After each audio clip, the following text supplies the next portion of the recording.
대한민국 청소년의 회 뉴스 박수연 사무국 인턴 기자. 요즘 길거리를 걷다 보면 사람들이 휴대폰에 시선을 고정하고 깔깔대며 웃고 있는 것을 심심치 않게 볼 수 있다. 무엇이 이들을 길을 걷는 와중에도 휴대폰을 보게 만든 것일까? 바로 유튜브이다. 그렇다면 유튜브가 이렇게 인기를 얻게 된 요인은 무엇일까? 첫째로 SNS를 통해 사회적 이슈를 접하려고 하는 사람이 늘어났기 때문일 것이다.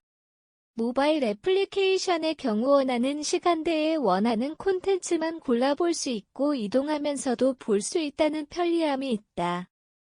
두 번째로 게임이나 화장품처럼 체험이 필요한 상품들에 대해서 리뷰해주는 영상들이 많아졌기 때문이다. 이에 따라 소비자가 어떤 상품을 사고 싶을 때 혹은 어떤 취미 생활을 즐기고 싶을 때 미리 알아보는 수단으로 유튜브를 많이 활용하게 되었다. 마치 영화의 예고편을 미리 보던 영상을 보며 이 제품을 살지 말지 결정하는 것이다. 이러한 유튜브의 높아진 위상은 처음에는 나쁘지 않은 듯했다. 일상에 지친 사람들이 동영상을 보며 힐링할 수 있었고 또 주변 사람들에게 얻을 수 없는 진귀한 정보를 받을 수 있었기 때문이다. 하지만 인기를 얻기 위해서 혹은 이익을 얻기 위해서 자극적인 발언, 혐오 발언들을 일삼는 소위 선을 넘어가는 방송들이 많이 생겨나면서 유튜브의 본래의 돈은 점점 퇴색되기 시작한다. 유튜브는 누적 신고수에 따라 폭력을 묘사하는 오디오 이미지 영상 콘텐츠에 페널티를 부여하는 정책을 채택하고 있다.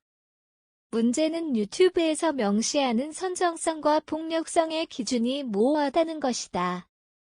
누적 신고수에 따라 선정성, 폭력성을 판단해 AI가 동영상을 다루는 방식을 채택하고 있다 보니 유튜브 동영상 규제 대상에 대해 명확한 기준이 없는 것이 현실이다.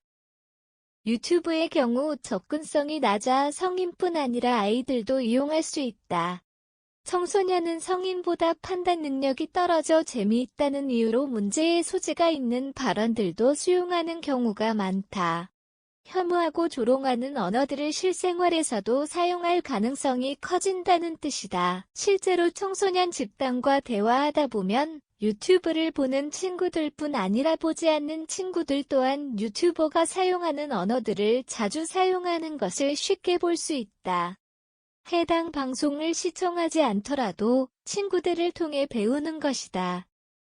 이렇듯 유튜브의 콘텐츠들은 청소년 문화 전반에 영향을 미칠 수 있다. 그렇기 때문에 몇몇 질 낮은 콘텐츠로부터 청소년을 보호할 필요성이 있는 것이다.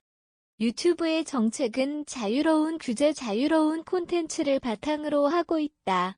그렇기 때문에 규제 강화라는 선택을 다소 부담스러워할 수 있다.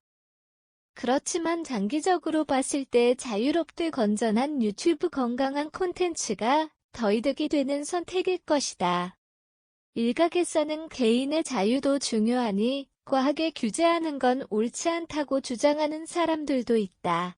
개인의 자유, 물론 중요하다. 하지만 혐오를 조장하는 콘텐츠, 폭력적인 콘텐츠를 소비하는 행위를 과연 개인의 자유라고 표현할 수 있을까? 개인의 자유는 어디까지나 공공의 이익이 침해되지 않는 선에서 누려야만 한다.